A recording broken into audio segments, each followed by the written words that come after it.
Okay, so I have an issue with a brand new Reading die that I bought, and on the inside of this die it is super rough, so much so that for the first time in years, knock on wood, this is the last time, I had a 6.5 PRC case stuck, and I actually pulled so hard on my zero press that I pulled some of the screws out underneath my bench and obviously ripped off the rim of the case, and then it was off to my friend Alfred to hit it out with the hammer because I didn't really have a nice tool for it, and he actually just machined this, put it in, and we could knock it out. Anyway, what I'm going to show you guys today is my fix at this. I'm going to be using my Dremel, a gunsmith's best tool, because if you own one of these, chances are you're going to end up at the gunsmith because most people remove too much metal and then they can't put it back. But we don't want to be removing any metal today, so the only thing I'm going to try to do is polish up this inside surface. Now I'm going to do my best to get you guys a close-up of how rough this die is actually on the inside here.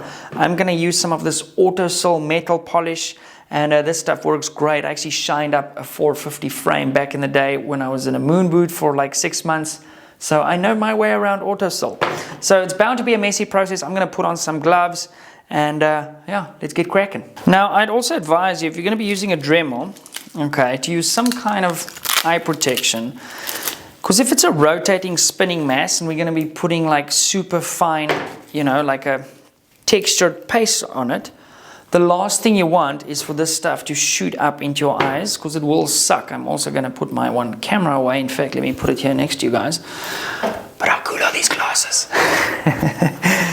So a little bit goes a long way. Just want to make sure there's nothing. In fact, I need to get you guys a close-up of what this looks like on the inside. But as you can see, it's not great, my friends at Reading. Let's not do that again, please. Okay, so that's our before taken care of. I have disassembled this die, and I'm going to put just a little bit of this stuff on. It's not a little bit, that's actually quite a bit. And I'm going to work this in here first before I turn this thing on, because if you turn this thing on now, it is going to be all over the freaking place. Right, so here we go. I'm going to start my way at a low speed and then work up from there.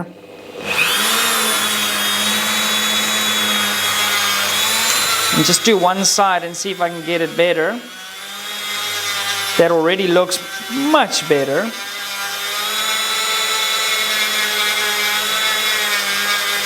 This Dremel bit is almost like it was made for this die. Okay, I thought that might happen.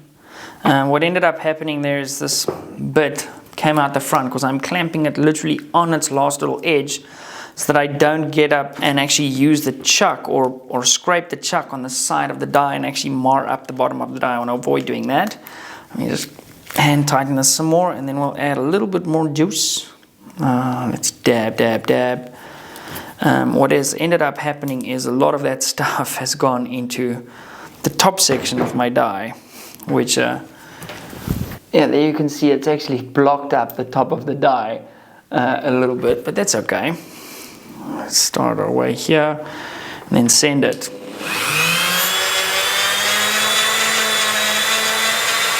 Trying to hold it like this to contain the mess in my hands. Oh my word, you guys have got dirty jokes. Whee! Also, you want to be conscious when you're doing this with gloves, because if this little chuck grabs the glove, it's going to rip that glove off. Now I'm going to fast forward probably a little bit, but I should be almost good to go with this. I'm going to clean it up and I'll show you guys our after result, and then we'll test it out and see if we're sizing cases and off to the races. That rhymed. But that is going to do it for us. I'm going to rinse this guy out. Oop. Okay, my bench is not a mess. So that's all good. I like having gloves on hand for stuff like this. At the moment, this whole thing is a complete mess on the inside. So I'm going to just rinse this out with a tap. I'm going to try and show you guys what that looks like. But, I mean, the light's not going to be great. But it's all gunked up with the excess. There we go. That was all stuck inside there. Very, very icky. But, yeah, can't see our result yet. So let's see what it looks like when it's all cleaned up. Right, so I've washed it out of water and I can already see we are off to the races. I sometimes spray some stuff on just to get rid of any excess water. We can light that sucker on fire now. Look, it can even go on my hand. Oh, it doesn't melt the glove. That's actually pretty cool. So this way it dries out a little bit, just any excess water will go. We'll probably hit it with some DW40 just to prevent any rust or something like that. But on the inside, I haven't quite gotten everything out yet. What I like to have handy, this is actually a very cool piece of kit that you guys can look at adding towards your cleaning bench, whatever the case may be. It is a whole variety pack of different swabs for different places at different lengths. These are also wound tighter, so if you're wanting to clean chambers and stuff like that, it's a little bit better than the alternative which a lot of people use and which I did use in the past, which is earbuds, right? Earbuds tend to leave behind sort of some of that cotton, whereas this stuff is specifically designed for, you know, working on freedom sticks and other things. So I'm going to use some swabs here just to make sure we get all of the last little bits of grime. As you can see, there's still some of that polishing paste in there. So we're going to just make sure we get absolutely everything, and then I'm going to show you guys that close up, and let's jump over onto our press and see if we're off to the races. I didn't have any DW40, so I just hit it with some of the Hornady One Shot, and man, this dye looks a million times better than it did before. We can lose these gloves, and I'll show you guys that close up. Very difficult to film this, but that inside of that dye now looks like a mirror. It is very cool. It's almost deceiving the camera a little bit. I don't know if you guys have found this, but ever since I got the new iPhone 14 Pro, and it is so annoying because it cannot decide which one of its cameras it wants to use, and it's the first time in a long time that an iPhone's actually annoying me. But anyway, that looks freaking great. You can see on the tippity tops there's one or two places where I accidentally hit it with this little chuck thing, but that is fine because that's all the way at the bottom of the case. But yeah, stoked with the result. I'm gonna just put my bushing back, and then we're off to the races. Let me know if I should make a video for you guys. That's still moving around a little bit. If I should make a video on how to actually select a bushing for your dye, if you're not using bushing dyes and you perhaps want to go that route, I could knock out a quick little video of that. So my plan is kind of to do more videos like this for you guys, because I'm often here and there's little things that I'm doing. So I'm just going to make these little helpful videos, because eventually somebody else is going to have a dye that looks like that on the inside, and then this way we can help them to sort that out. Okay, let me make some space here, and then we will just see if this guy works as intended. 30 Sherman can come out for now. Okay, never mind. 223 dyes, gotta go. I should possibly get another tool head for the Zero Press. Okay, let's grab our doppies.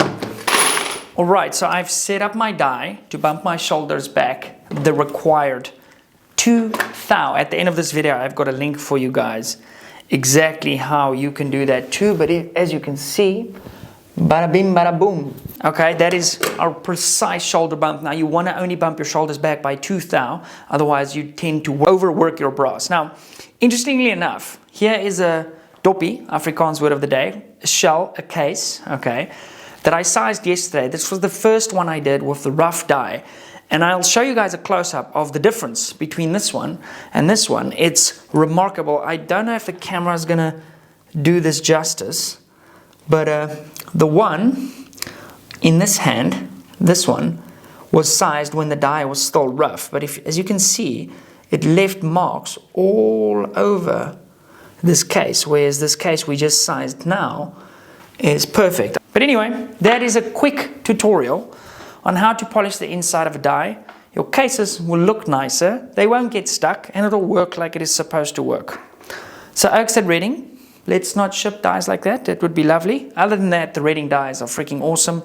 I'm going to leave a link for you guys down below for that. As always, please support our affiliate links down below, because it does help out the channel a hell of a lot. Thank you for watching. Please subscribe for more awesome tutorials, and if you want to see how to set up your sizing dye correctly, you can click one of these videos over here, which will teach you a thing or two about reloading. Okay boys, see you in the next one. Bye.